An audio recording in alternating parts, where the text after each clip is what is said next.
Hi, I'm Jillian and welcome to the show. I offer spiritual growth for the rebel soul, guiding you through the labyrinth of your own ascension path.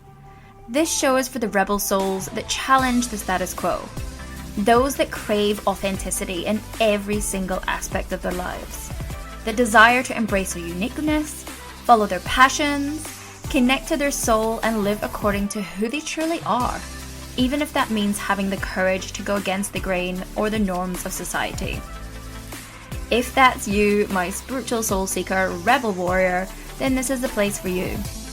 On this podcast, we speak about everything from spirituality, sexuality, conscious relationships, business, and literally everything in between. So if that's your jam, then stay tuned. And go on, be a rebel and subscribe. You know you want to. Welcome back, my rebel souls. So today's episode, I'm going to share some really personal and profound experiences that I have had over the years, especially right after the people that I have loved have passed away. And that's going to be in all the different ways that they've communicated with me after their passing. Now, before I get really into it, I know this can be like a really emotional topic. And if you have lost someone recently, then firstly, I am so sorry. You know, grief is such a strange fucking experience, honestly, because, you know, our people, our pets, they're gone physically, but like our relationship with them doesn't necessarily feel over, right? It's like sometimes we find ourselves just wanting to tell them something or hug them or ask them something or just, know they're okay. And I think that's why it's so easy for us to start becoming fascinated with signs, signs from our passed on loved ones. That's why it's such a huge topic. We want to know, of course, are they still around? Can they hear me? Do they know what's going on in my life? Like, are they trying to communicate? We want to know that there is still a connection there. There's still love there, even though they're still not here in the physical. And, being a psychic medium and spiritual development teacher, of course, I believe and I know that our loved ones absolutely communicate with us. But I also think that we can make it way harder than it needs to be sometimes. Because so many people that have come to me, like they're on like waiting for this like massive Hollywood moment, waiting for them to like appear at the end of our bed or fucking fling a chair across the room. And well, I mean, that sounds terrifying first and foremost, but that's not how it works. Like our passed on loved ones, like spirit, like they're just dropping like little breadcrumbs in the subtlest ways throughout our life. And it's really for us to open our awareness and start to notice them. So I wanted to share some experiences that I've personally had with my loved ones. Again, pretty much immediately after they have crossed over. And then at the end, I'm going to give you some things that you can do if you want to build more of an active relationship with your loved ones in spirit. Instead of just waiting and hoping that they send you a sign, we have the responsibility to build that relationship. So I'm going to go into that to really support you if you've lost anyone that you've ever loved. Okay, so I'm going to start with one of the most recent experiences that I've had where one of my friends tragically passed away. And when I found the news, there were a lot of questions around how he passed. And, that can be so heartbreaking for everyone involved because there wasn't that kind of sense of closure from the start. So I found out. And then literally the morning afterwards, I got out my shower. I opened my Spotify playlist whilst I was about to get ready. And look, normally Spotify just keeps playing like the song that it's on is what I've been playing or listening to lately, which for me, if anyone knows me, it's like reggaeton, Afro beats, that kind of vibe. But when I turned it on, like I noticed that the song that it was on was like a song that I didn't know. I'd never chose myself. Like, it was a completely different genre, completely different music to anything that I'd ever listened to. So the fact that it was like on there, like I'd been playing it, was firstly interesting. So then, like, I was just gonna skip it and just go to my normal thing, but I was like, something told me to just play it, so I just played it, and I listened to the lyrics, and then I continued to listen to the preceding songs after it, and I swear to God, every single one was answering the questions that I'd been thinking about since I found out the news of what had happened. It was like someone was having a conversation with me through the lyrics. I mean, because they were. And I knew that it was my friend speaking through the music. Like, it was very, very pointed things in the lyrics. Things like not blaming myself, not feeling guilty, that everything was okay. It spoke of our friendship and that, they would always love me. They spoke about the darkness that he was going through, and for someone to hold his head up, and about going to heaven. I mean, very, very fucking pointed things. So those few songs I listened to back literally narrated everything that I needed to know about the questions that were, one, unanswered about his passing and his mindset at the time, the guilt that I was feeling for not being there enough, and the reassurance that he still loved me regardless, and that I didn't need to keep searching for answers. Now, some absolutely could say that was a coincidence. Of course they could. But when you're the one experiencing it, it feels completely different, because it wasn't just like the songs, it was the timing. It was exactly what was being said. It felt so personally. And then the feeling, that knowing that came through, was so overwhelming that I was just crying. Like, when I was just crying so much. And honestly, music is one of the ways, it's actually one of the easiest ways for spirit to communicate with us, because it already holds so much emotion. There's already so much emotion in music. So it's actually such a powerful medium for our loved ones to speak to us through. It's kind of like they can already nudge our attention towards something that's already carrying the emotion of what we are experiencing, or what we want, or what they want us to understand about what they were experiencing. And he was really speaking to me through these lyrics and this music, and giving me permission to cry, giving me permission to release and let it go. Anything that I might have been holding around, not doing enough or being there enough for him, he was just telling me that I needed to let that shit go. And listen, I obviously communicate with spirit all the time. I teach other people how to do it. So I am acutely aware of the healing nature of the messages that come through for people from their loved ones in spirit, right? I'm acutely aware of the guilt that we can carry, the emotions that we hold on to when people that are close to us pass. But yet, there was me, still experiencing it for myself, until he told me to let it go. And that was everything that I needed to know. And that gives you closure in ways that I can't explain. And this is why mediumship readings are so powerful. They are healing. The messages and the validation and the evidence that can come through from a loved one, this specificity that can come through, the evidence that proves that it is your loved one communicating and giving you the messages for you to heal, is so powerful. And then I had another experience that, again, really changed at a pretty young age, for me anyway, how I viewed life after death. And that was when my best friend, my childhood friend from when I was 5, she passed away again tragically when I was 19. And the moment she died, even though we were in different cities, different towns, I felt it. Like, I didn't know what I was feeling, but I felt insane amount of emotion. Like, so what I had experienced was a shared death experience. And that's the experience that we can have with someone that's close to us, especially if we're intuitive, where we pick up residue, feelings, emotions, and knowing that something had happened without having any level of confirmation. And in this moment, I was so overcome with grief, and I just started to cry out of nowhere. And then obviously I come to find out shortly after that that was the exact time that she passed. And then what happened after that was really like probably my very first like big flurry into mediumship within days. Like, even if that, she came through in a myriad of ways to me. She came through in my dreams.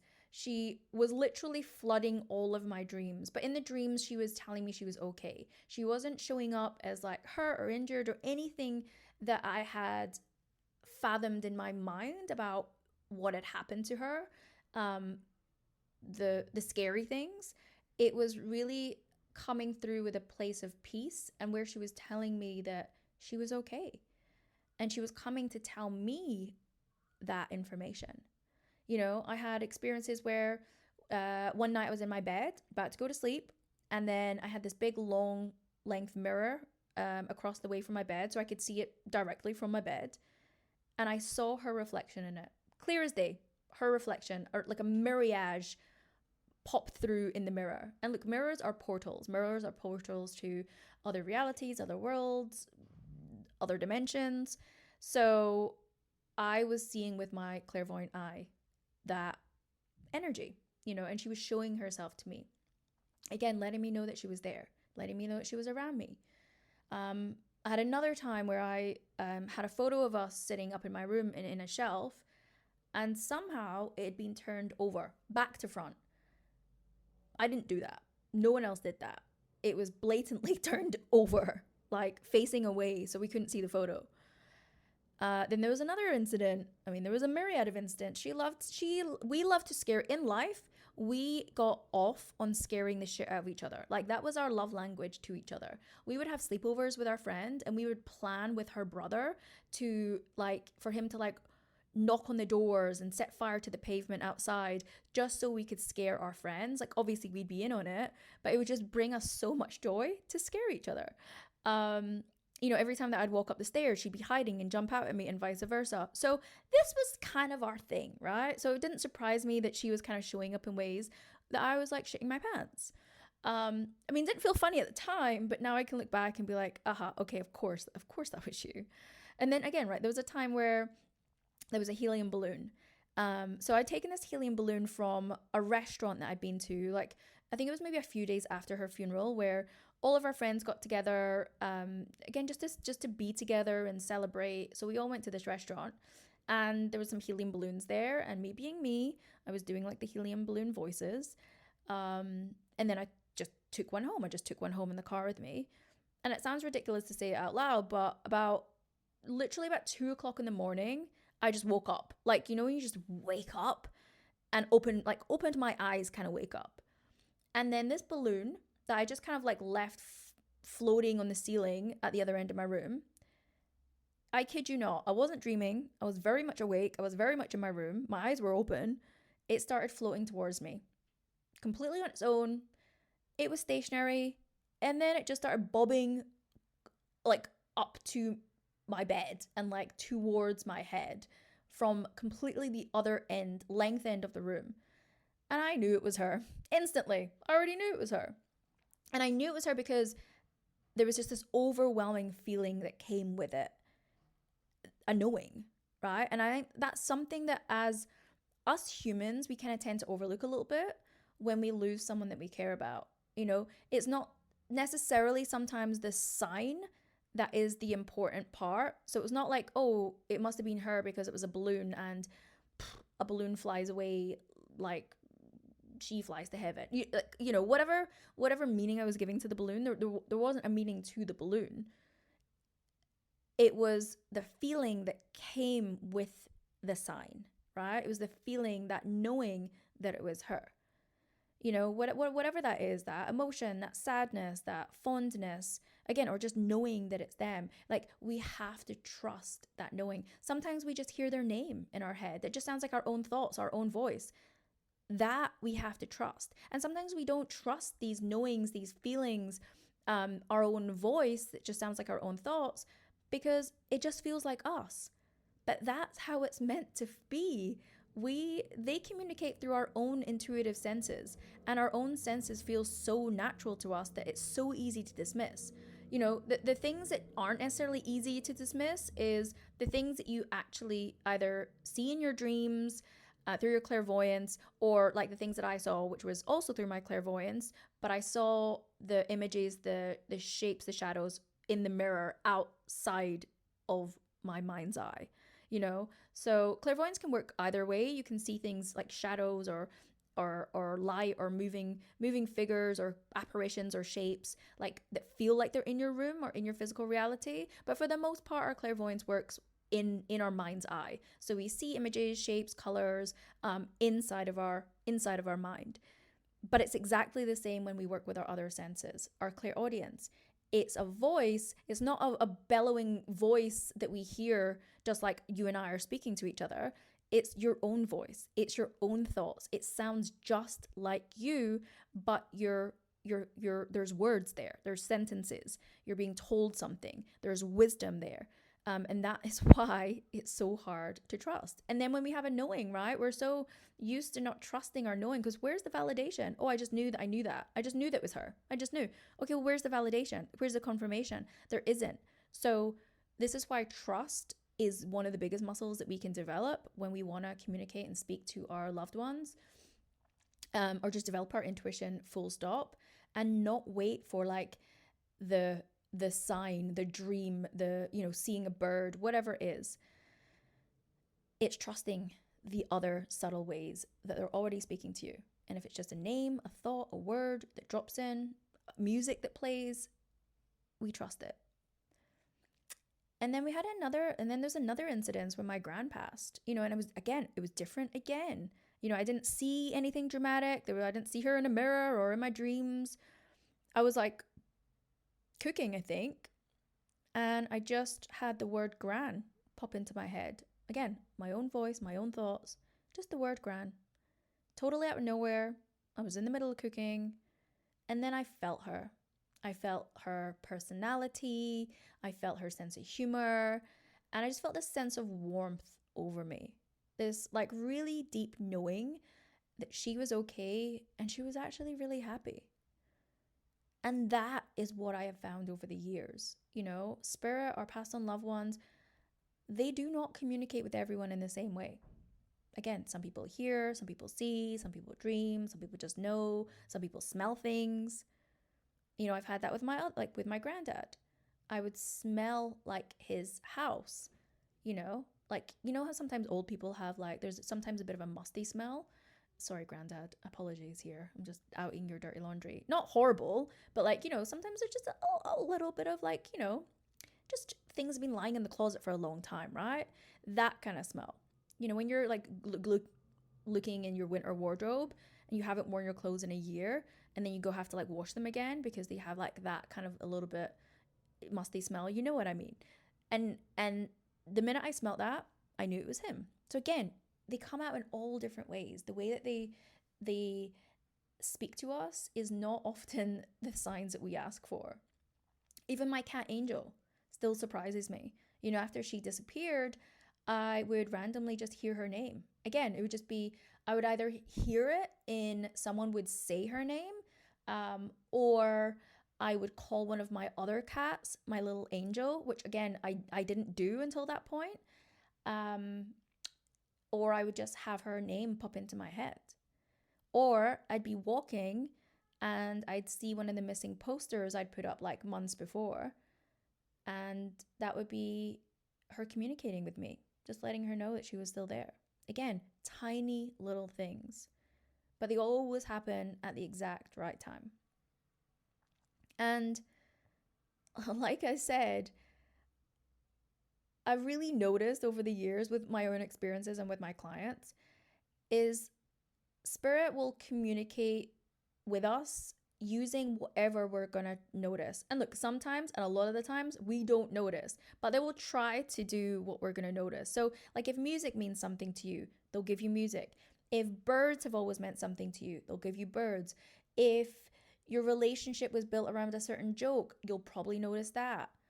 Like, because they're trying to reach you and they try and do it the way that is going to comprehend with you the easiest. You know, I also think it's so easy to miss some of these signs because again, we're expecting them to look a certain way.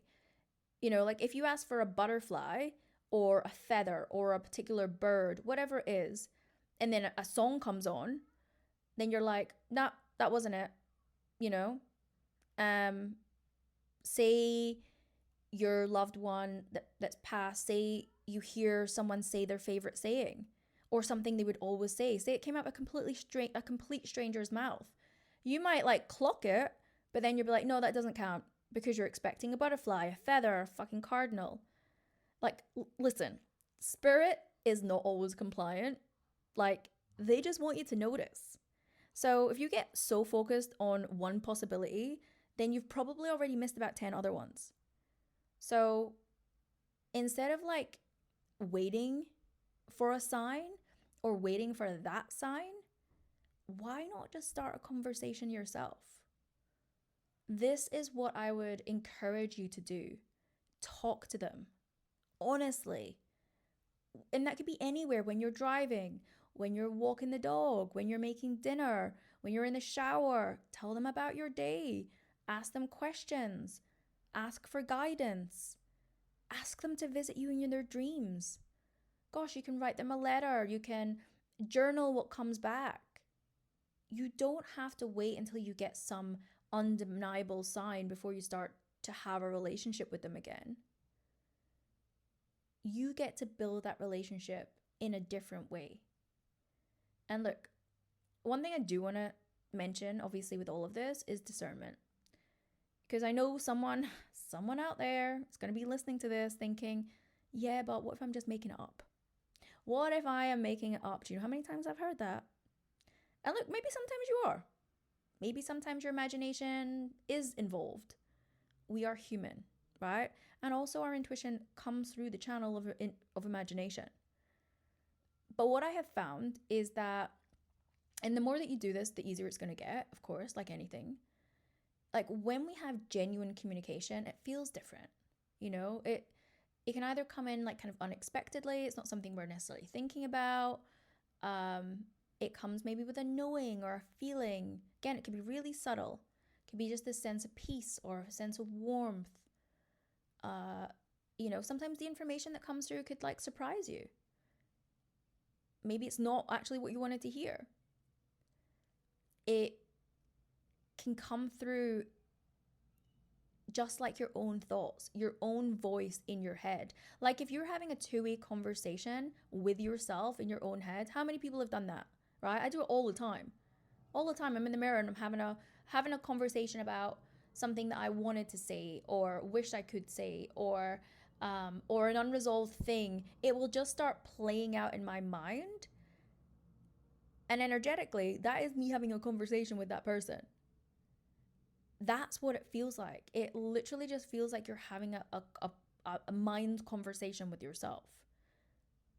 And it usually, you know, can come through your clairaudience, that channel where just words or phrases or sentences or just this stream of knowing, this stream of wisdom or information or messages comes through. Again, just like your own thoughts, just like your own voice. You're not going to be hearing necessarily their tone or their voice in your ear. It just gets dropped in your own head like yourself. Again, the way that they will work with your own channels. So listen to it, trust the feelings that you get. You know, and the other question I get asked all the time is like, oh, I saw signs and I was getting signs from my loved ones and I feel like they've just stopped. And I will say, like, they haven't stopped. I just think over time, maybe the relationship changes. You know, it's a little bit like moving a house, you know, like maybe when you move a house or you're doing something big, like a big life transition, maybe you call your mom every single day because like everything's new or you need help with things or whatever it is, you know, and then your life starts to settle down and you just don't need that constant reassurance anymore. Did that relationship with your mom disappear? No. Just like the relationship with your loved ones on the other side don't disappear either. It just becomes, a little bit more natural, maybe a bit more quieter. So if you've lost someone recently, I really hope this episode gives you a little bit of comfort. And my invitation to you is for you just to stay open. Just pay attention to what's going on around you. Start talking to them. And just notice what happens. Because I genuinely do believe that our relationship with the people we love, our pets included, absolutely do not end when they leave this world. The relationship just changes. It just changes form. It is still there energetically, but we are so programmed to only attribute the physical aspects and not the energetic aspects of a soul. But if you're willing to slow down, if you're willing to open yourself up to communicate, expect to receive information in ways that come so naturally to you, like your thoughts, of your own voice, like I said, an inner knowing, a sudden just feeling, a shift of temperature. However it's being shown to you, that's not necessarily the sign that you've asked to see, then you will realize that they've been trying to talk to you all along. So I am sending you so much love. Until the next time.